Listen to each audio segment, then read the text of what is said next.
Di dalam kitab Afdhalus Shalawat, Syekh Yusuf An-Nabhani menceritakan di zaman Hasan Al-Basri, Imam Hasan Al-Basri, ada seorang perempuan, seorang ibu perempuan punya anak perawan meninggal dunia. Perawan meninggal dunia. Kepikiran ini ibu. Kenapa? Karena anak perawannya yang meninggal ini minim pahala, banyak maksiat, minim ibadah, banyak maksiat. Kepikiran ibu ini, ya apa anakku ya?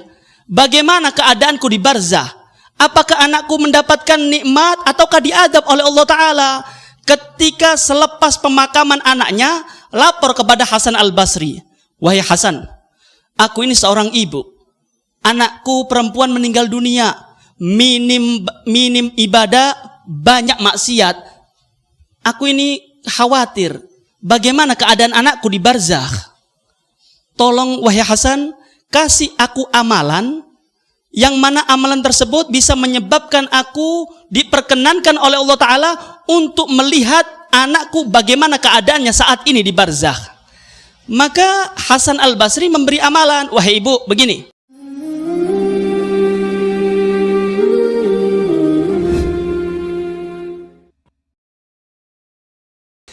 Bismillahirrahmanirrahim. Radiyallahu ankum wa qala radiyallahu an. Wa sallallahu ala sayyidina Muhammadin wa ala alihi wa sahbihi wa sallam. Masih melanjutkan pembahasan khutbatul kitab, pembukaan daripada kitab Risalatul Jami'ah. Pengajian yang lalu sudah kita bahas tentang faedah dan hukum membaca basmalah. Kemudian kita lanjutkan dengan bacaan hamdalah dan sigat, bentuk syukur, bentuk pujian yang dipakai oleh Al-Habib Ahmad bin Zain Al-Habsi. Di dalam kitabnya Risalatul Jami'ah adalah sigat hamad, sigat bentuk lafaz pujian kepada Allah Ta'ala yang paling sempurna. Apa itu? Alhamdulillahi Rabbil Alamin hamdan yuwafi ni'amahu wa yukafi'u mazidah. Ini adalah sigat yang paling sempurna untuk hamba memuji Allah Subhanahu wa Ta'ala. Di dalam kitab Adzkar dikatakan, Imam Nawawi meriwayatkan, ini adalah sigat lafaz pujian kepada Allah yang paling sempurna. Kalau seorang hamba membaca 3 kali waktu sore, membaca 3 kali waktu pagi, Alhamdulillahi Rabbil Alamin hamdan yuwafi ni'amahu wa yukafi'u mazidah, maka hamba tersebut tercatat sebagai hamba yang telah memuji Allah Subhanahu wa Ta'ala dengan pujian yang paling sempurna. Kemudian beliau melanjutkan dengan sholawat kepada Nabi Muhammad SAW. Wa sallallahu, dan mudah-mudahan sholawat Allah ala Sayyidina Muhammadin tercurahkan kepada pemimpin kita, yaitu Nabi Muhammad SAW. Wa ala alihi, dan mudah-mudahan sholawat Allah tercurahkan juga alihi kepada keluarga Nabi Muhammad SAW. Wa sahbihi, sekaligus kepada sahabat Nabi Muhammad sallallahu alaihi wasallam. Dalam pembahasan saat ini Al-Faqir ingin sedikit membahas tentang salawat kepada Nabi Muhammad. Allah Subhanahu wa Ta'ala berfirman, Innallaha wa malaikatahu yusalluna 'alan nabi. Ya ayyuhalladzina amanu sallu 'alaihi wa sallimu taslima. Sesungguhnya Allah dan para malaikat-malaikatnya yusalluna 'alan nabi, mereka semua bersalawat kepada Nabi Muhammad sallallahu alaihi wasallam. Ya ayyuhalladzina amanu, wahai orang-orang yang beriman, sallu 'alaihi wa sallimu taslima. Bersalawatlah kalian dan bertaslim salam dengan ta'zim kepada Nabi Muhammad sallallahu alaihi wasallam. Dalam firman ini Allah Subhanahu wa Ta'ala memberi info kepada kita, memberi kabar kepada kita sebelum memerintahkan manusia untuk bersolawat kepada Nabi Muhammad, Allah terlebih dahulu memberi kabar, nih loh aku Rabbul Alamin, aku solawat kepada Nabi Muhammad SAW. Berbeda dengan perintah-perintah yang lainnya. Allah Ta'ala memerintahkan hambanya solat, Allah tidak solat. Allah Ta'ala memerintahkan zakat, Allah tidak zakat. Allah Ta'ala memerintahkan untuk melaksanakan haji bagi yang mampu, Allah tidak haji. Tapi berbeda dengan solawat. Sebelum Allah memerintahkan orang beriman solawat kepada Nabi Muhammad, Allah terlebih dahulu memberi info kepada kita. Aku Rabbul Alamin, Tuhan semesta alam, bersolawat kepada Nabi Muhammad SAW. Setelah itu dilanjutkan apa? Para malaikat. Malaikat ini Pak, Bu, adalah makhluk Allah yang tidak pernah bermaksiat kepada Allah. Selalu taat kepada perintah Allah. Makhluk suci yaitu para malaikat. Tidak pernah bangkang terhadap perintah Allah Ta'ala. Mereka juga bersalawat kepada Nabi Muhammad. Baru kita, makhluk yang penuh dosa, diperintah oleh Allah Ta'ala. Itu pun dalam firman ini Allah Ta'ala tidak mengatakan ya ayuhan nas, wahai manusia. Tidak. Allah memakai lafaz khusus. Apa itu? Ya ayyuhalladzina amanu, wahai orang-orang yang beriman. Allah tidak melanjutkan ya ayuhan nas, wahai manusia. Tidak. Ya ayyuhalladzina amanu, wahai orang-orang beriman. Kenapa? Para ulama mengatakan min kamalil iman, termasuk tanda kesempurnaan iman seseorang, kasratus sholat ala nabi, yaitu gemar bersolawat kepada Nabi Muhammad SAW. Karena itu Allah Ta'ala memakai lafaz khusus, wahai orang-orang yang beriman. Allah tidak mengatakan wahai manusia. Kenapa? Karena orang beriman itulah yang cinta kepada Nabi Muhammad.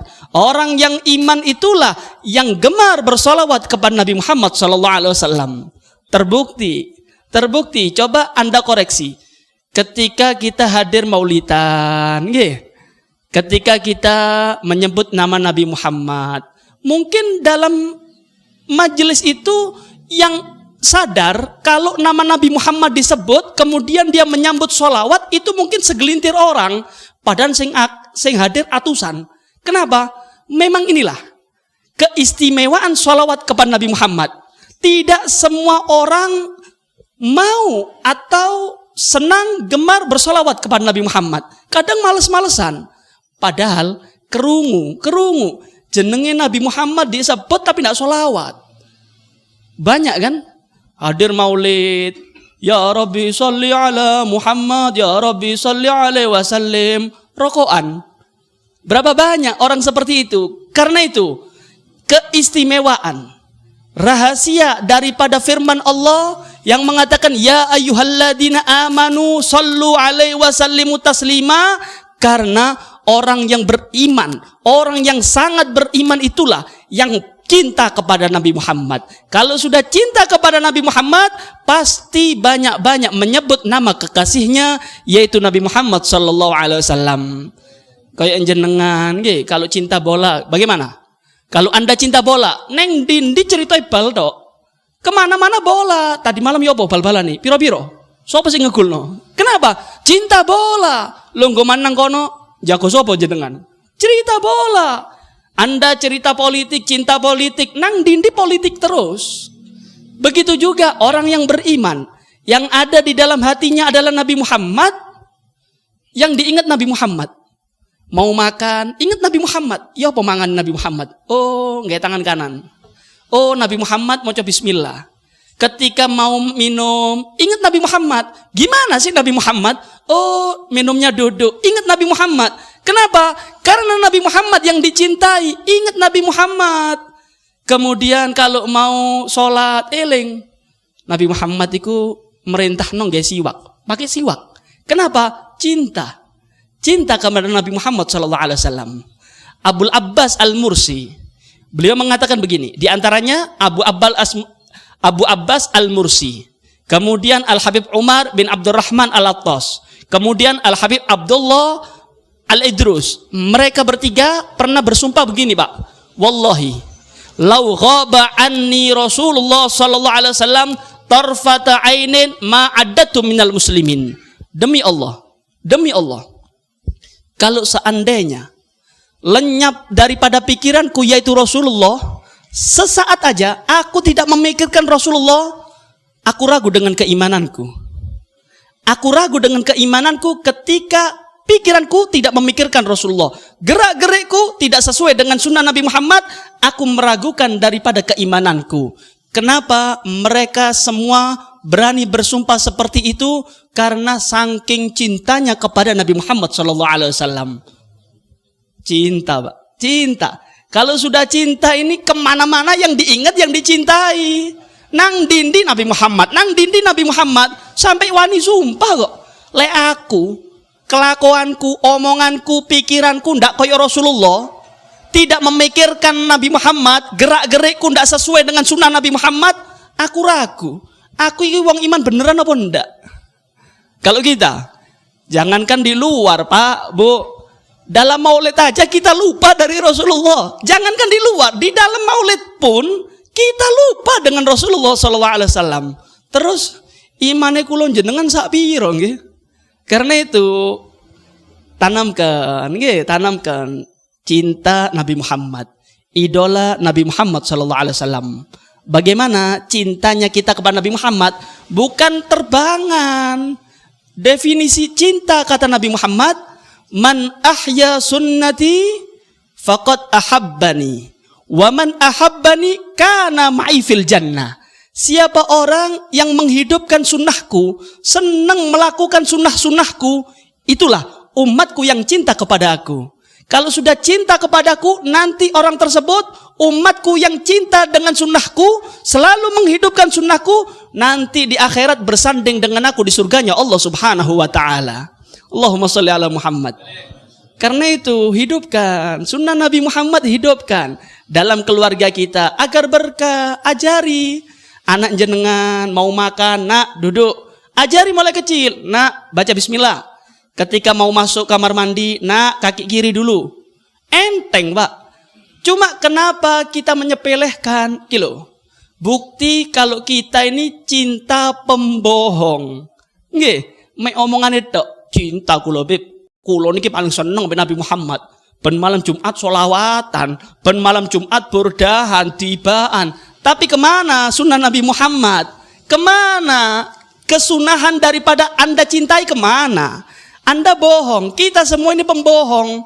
Nah, dihidupkan pengajian, diadakan maulidan, itu tujuannya untuk merangsang cinta kita kepada Nabi Muhammad. Bukan untuk kumpul-kumpulan aja, dirangsang, Pak. Dikasih solawatan, dikasih gosidahan, walaupun tidak ngerti artinya, kadang nangis.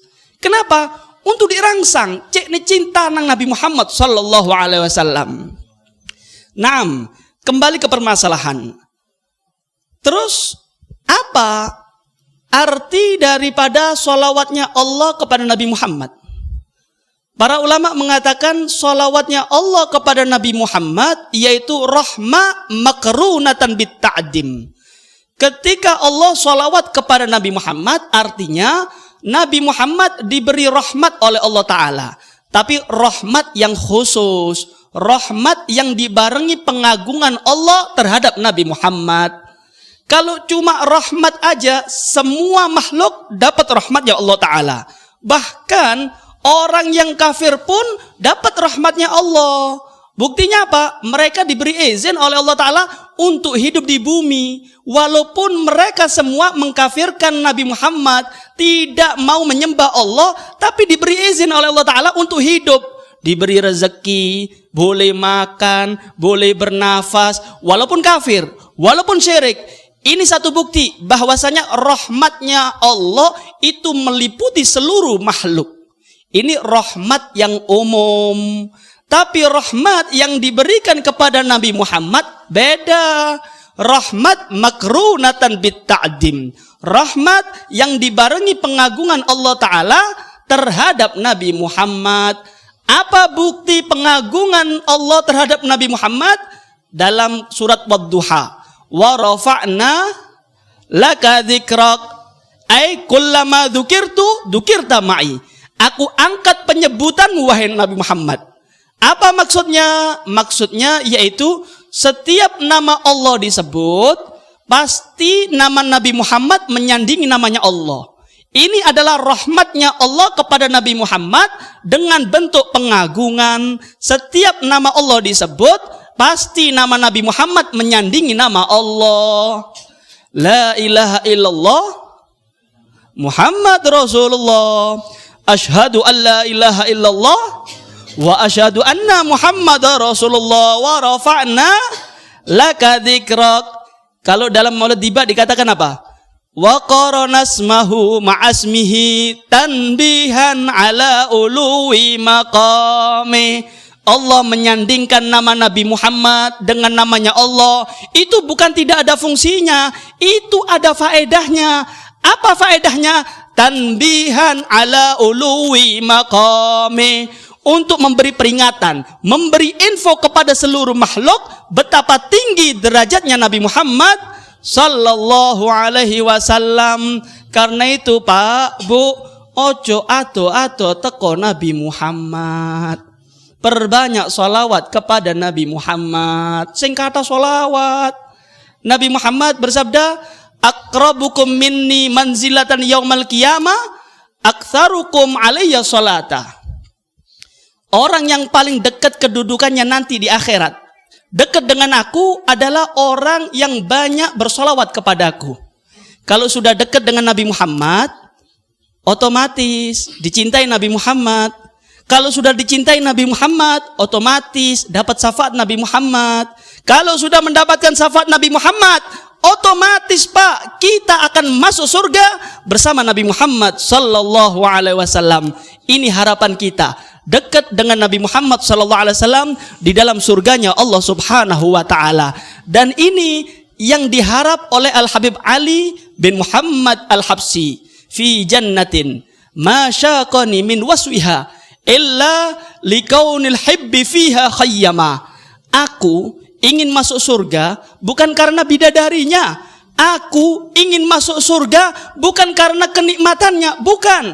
Aku ingin masuk surga, kata beliau Al-Habib Ali, karena di dalam surga itulah terdapat kekasihku Muhammad Rasulullah sallallahu alaihi wasallam. Harapan kita Pak, masuk surga dengan Nabi Muhammad sallallahu alaihi wasallam. Faedah daripada sholawat banyak.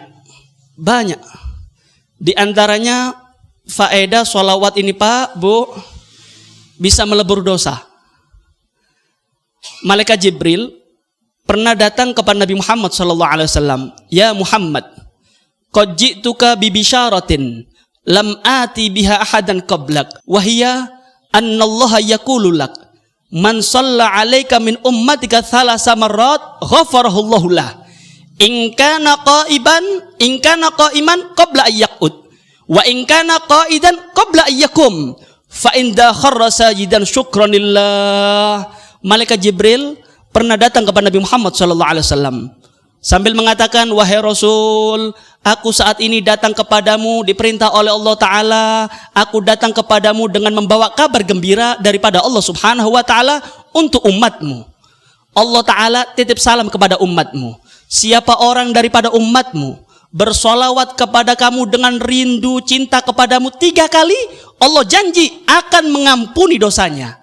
Kalau umatmu bersolawat kepada kamu 3 kali dalam keadaan berdiri, Allah janji akan mengampuni dosanya sebelum dia duduk. Kalau umatmu bersolawat kepada kamu 3 kali dalam keadaan duduk, Allah janji akan mengampuni dosa umatmu tersebut sebelum dia berdiri. Dengar kabar seperti itu, langsung Pak, Nabi Muhammad sujud syukur kepada Allah Subhanahu wa Ta'ala. Kenapa? Ada jaminan daripada Allah peleburan dosa dengan syarat sholawat 3 kali kepada Nabi Muhammad sallallahu alaihi wasallam. Allahumma sholli ala Muhammad. Nikmat ya. Jadi umatnya Nabi Muhammad ini nikmat. Dosa banyak, amal sedikit dilebur sama Allah Ta'ala. Ini tidak ada lain Pak, Bu. Ini karena rahmatnya Allah kepada umat Nabi Muhammad. Gara-gara isi cipto, gara-gara Nabi Muhammad.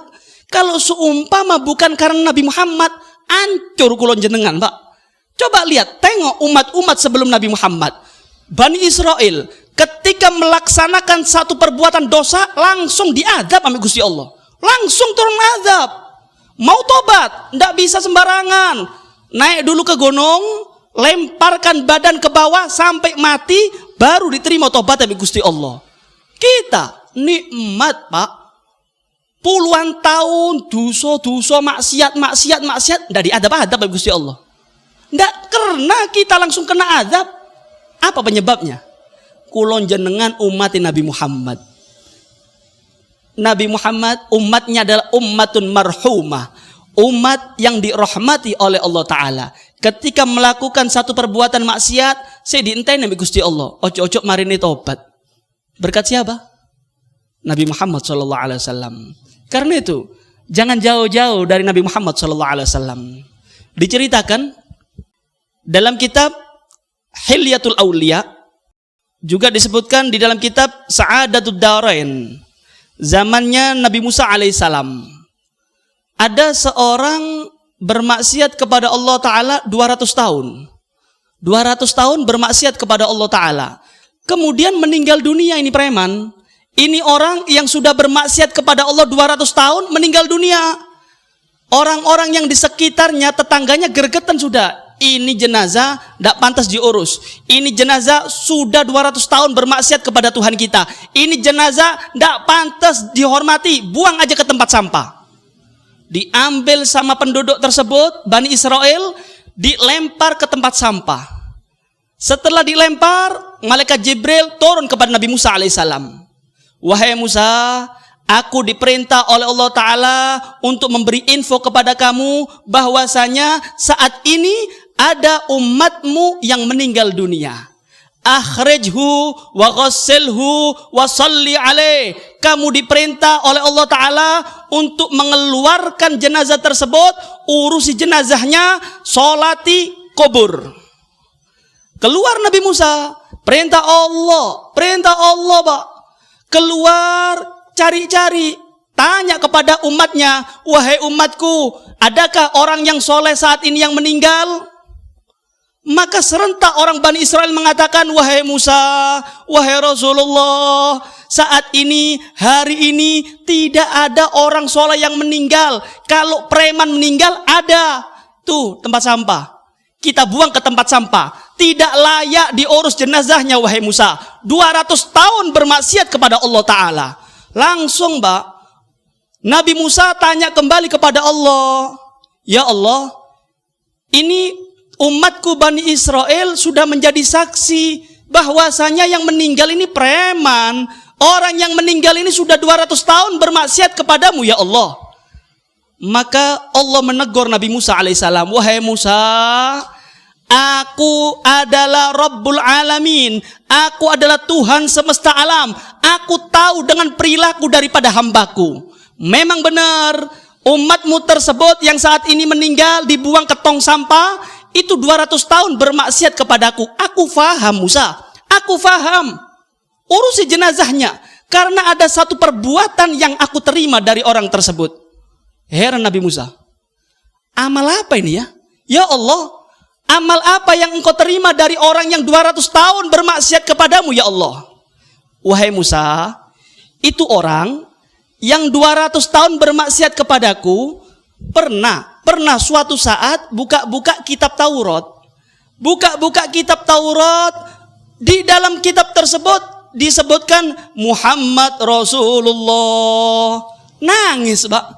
Nangis, kemudian nama tersebut dicium, ditempelkan kedua matanya dengan nama Muhammad Rasulullah.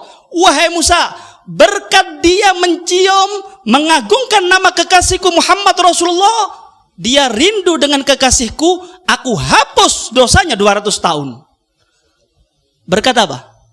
Cinta dengan Nabi Muhammad sallallahu alaihi wasallam. Cinta, Pak, cinta. Coba Anda bayangkan. Bukan umatnya Nabi Muhammad, cuma ada rasa rindu dengan Nabi Muhammad, cinta dengan Nabi Muhammad, mengagungkan nama Nabi Muhammad bisa menyebabkan mendapatkan keridhaan Allah Subhanahu wa taala. Karena itu Pak, Bu, kita alhamdulillah ditakdir oleh Allah Subhanahu wa taala menjadi umatnya Nabi Muhammad. Tinggal satu aja, agungkan Nabi Muhammad, yang adab dengan Nabi Muhammad SAW. Ketika Anda hadir maulidan, hadir acara, di situ disebutkan nama Nabi Muhammad, jaga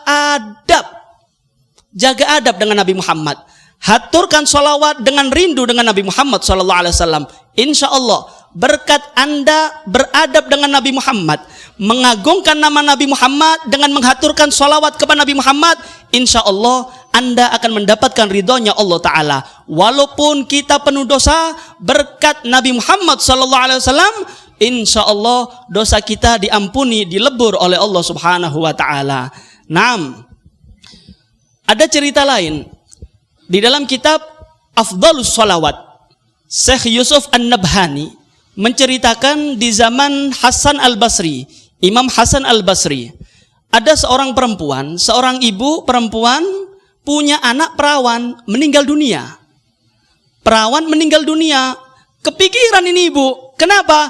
Karena anak perawannya yang meninggal ini minim pahala, banyak maksiat, minim ibadah, banyak maksiat. Kepikiran ibu ini, ya apa anakku ya? Bagaimana keadaanku di barzah? Apakah anakku mendapatkan nikmat ataukah diadab oleh Allah Ta'ala? Ketika selepas pemakaman anaknya, lapor kepada Hasan Al-Basri. Wahai Hasan, aku ini seorang ibu. Anakku perempuan meninggal dunia. Minim ibadah, banyak maksiat. Aku ini khawatir. Bagaimana keadaan anakku di barzakh? Tolong wahai Hasan, kasih aku amalan, yang mana amalan tersebut bisa menyebabkan aku diperkenankan oleh Allah Ta'ala untuk melihat anakku bagaimana keadaannya saat ini di barzakh. Maka Hasan Al-Basri memberi amalan, wahai ibu, begini, jenengan nanti malam kalau sudah selesai sholat isya, sholat lagi 4 rakaat sholat sunnah. Rakaat pertama, rakaat kedua, selesai pembacaan Al-Fatihah, baca Alhaakumut Takatsur. Selesai salam, langsung tidur, perbanyak sholawat kepada Nabi Muhammad sampai terlelap tidur. Dilakukan, Mbak. Selesai sholat isya, kemudian sholat sunnah 4 rakaat, baca Alhaakumut Takatsur, salam, berbaring, sholawatan yang banyak kepada Nabi Muhammad sampai terlelap tidur. Subhanallah, amalannya mujarrab.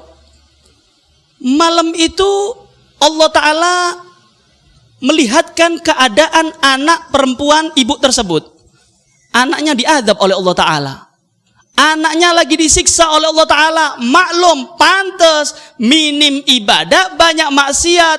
Ketika ngelihat anaknya diadab oleh Allah Ta'ala, langsung bangun, nangis, ya Allah, ya Allah, anakku ya Allah, anakku ya Allah. Lapor ke Hasan Al-Basri. Pagi hari lapor ke Hasan Al-Basri. Wahai Hasan, amalanmu mujarrab. Tadi malam aku diberi izin oleh Allah Ta'ala. Allah menampakkan bagaimana keadaan anakku di barzah. Sangat miris wahai Hasan. Anakku saat ini diadab oleh Allah Ta'ala. Maka Hasan Al-Basri mengatakan, wahai ibu, ya nasib bu, memang begitulah. Orang yang minim ibadah, banyak maksiat, ya dia akan menghasilkan azab. Ibu silakan sedekah, niati aja untuk anak jenengan. Niati. Malam kedua, gantian. Hasan Al-Basri yang mimpi, Pak. Mimpi seorang perempuan cantik mendekati Hasan Al-Basri. Kemudian perempuan ini mengatakan, "Ata'rifuni ya Hasan?" Wahai Hasan, kamu kenal nggak sama aku? Lah, aku tidak kenal. Kamu bidadari ya?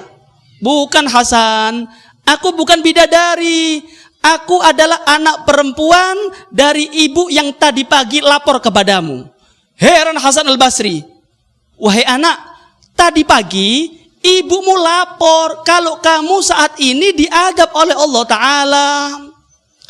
Maka anak ini menjawab, wahai Hasan, Apa yang dilaporkan ibuku kepada kamu tadi pagi itu benar. Tadi malam aku mendapatkan azab siksa daripada Allah. Tapi kenapa saat ini kamu berubah wahai anak? Ketahuilah wahai Hasan, aku tadi pagi mendapatkan pahala solawat. Ada seorang soleh berjalan di pemakaman umum, kemudian baca solawat, diniatkan, ya Allah, solawatku yang aku baca, aku hadiahkan kepada orang yang dikubur saat ini, ya Allah. Aku mendapatkan bagian satu solawat daripada orang soleh tersebut.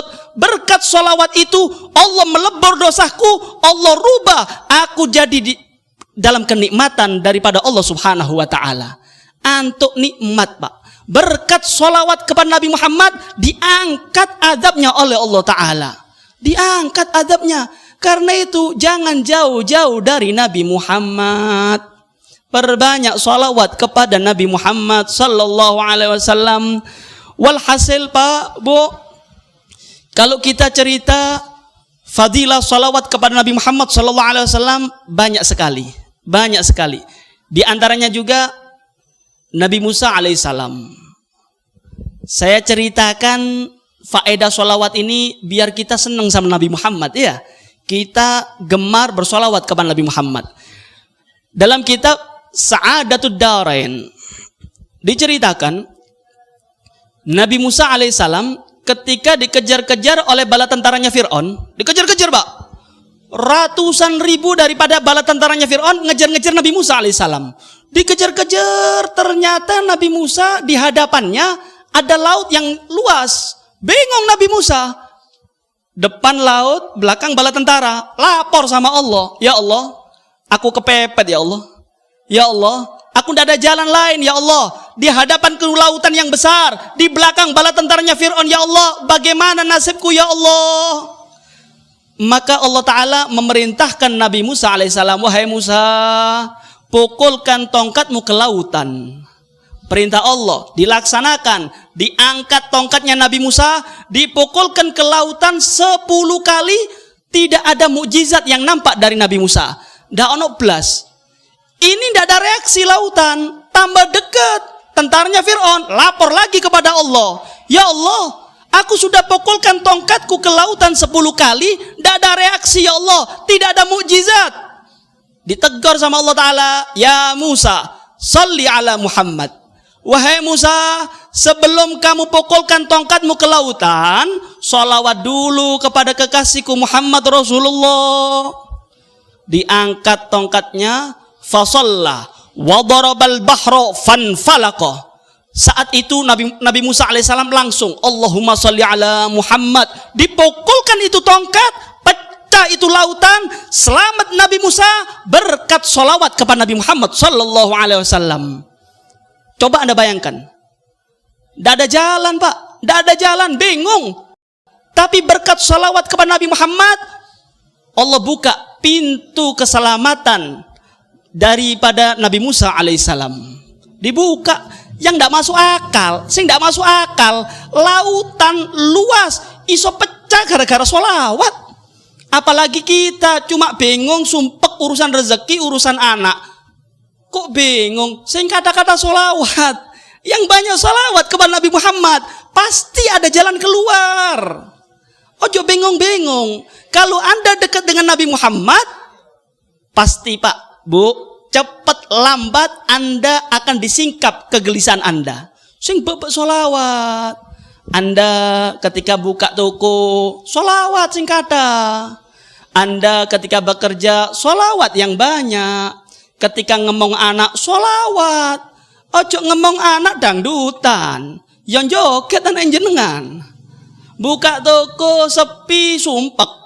Pikirane dukun. Loh, iki lho. Sing garana sumpek ya kok ngene iki. Yang diingat pertama kali pelaris, dukun, bukan Nabi Muhammad. Tambah bingung jenengan. Ingat Nabi Muhammad. Anda galau sumpek urusan rezeki kok seret. Solawat yang banyak. Solawat yang banyak. Delok anak yang beti, solawati. Waktu jenengan ngeloni anak, solawati. Allahumma sholli ala Muhammad, Allahumma sholli ala Muhammad. Disolawati, mugi-mugi anakku soleh-soleha. Mugi-mugi anakku bakti berkat solawat nang Nabi Muhammad. Dungakno anak bojo, dungakno.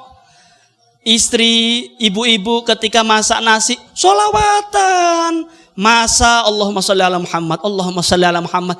Insya Allah waras sedoyo sak keluarga. Waras kabeh. Lah saiki ndak. Iwae dikei borak, nggih. Masake gawe jogetan, dangdutan, kemudian masuk ke perut dadi apa panganane? Karena itu muncul penyakit macam-macam. Kenapa? Mangane ndak nggih bismillah, masake ndak nggih sholawat, terus sehat tekon di kok ngene iki. Mau ngandalkan siapa Anda? Anda saat ini hidup di akhir zaman, Pak.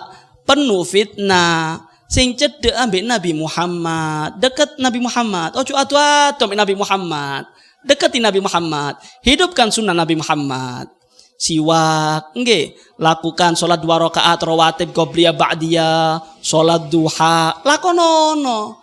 Ketika Anda sudah melakukan sunnah Nabi Muhammad, seneng, Pak. Urip iku seneng, walaupun Anda makannya tahu tempe kecap, tapi kebahagiaan itu akan diberikan oleh Allah Ta'ala. Kebahagiaan hidup itu, Pak, Bu, jangan Anda gantungkan dengan uang. Lek duwe-duwe, Beb, enak urip jare sopo. Berapa banyak orang yang kaya mati bunuh diri? Ndak duwe kesenengan. Kenapa? Memang ndak diberi sama Allah. Beda sama orang yang beriman. Kalau memang benar-benar beriman kepada Allah, taat kepada Allah, walaupun omai gedek, mangane sedina pingdo, tahu tempe, cuma dikasih kebahagiaan sama Allah. Dikei, momoro seneng koyo-koyo iki dunya ini dhek. Bahagia, nikmat uripe, mangan tempe tok, seneng ambek senyum. Mangan burger, mangan pizza, tapi sumpek, pikirannya muter terus, opo enak kok ngene iki. Apa nikmatnya hidup seperti ini? Tidak ada ketenangan dalam hidup. Karena itu, mari mumpung kulon jenengan dikasih kesempatan panjang umur, sehat walafiat, mari kita berlomba-lomba dekat dengan Nabi Muhammad SAW. Kita hidupkan sunnah Nabi Muhammad SAW. Kita memperbanyak sholawat kepada Nabi Muhammad SAW. Insya Allah berkat kita menghidupkan sunnah Nabi Muhammad, berkat kita cinta dengan majelis ilmu, berkat kita sholawatan kepada Nabi Muhammad, insya Allah kulon jenengan dilancarno rezeki Nabi Allah Ta'ala. Insya Allah sing sumpek-sumpek dibuka sedoyo ambek Gusti Allah. Insya Allah anak kulon jenengan jadi anak yang soleh solehah, bakti kepada orang tua. Insya Allah kita semua panjang umur, sehat walafiat, dan mudah-mudahan kita berharap majelis ini menjadi saksi baik kita di hadapan Nabi Muhammad SAW. Kita cinta dengan Nabi Muhammad pun cinta kepada kita. Kita bangga dengan Nabi Muhammad, insya Allah Nabi Muhammad juga bangga dengan kita. Dan insya Allah sebagaimana kita kumpul di majelis ini, insya Allah kita dikumpulkan oleh Allah Ta'ala di surganya Allah Ta'ala bersama Nabi Muhammad SAW. Amin ya rabbal alamin. Wa hada minni. Wassalamualaikum warahmatullahi wabarakatuh.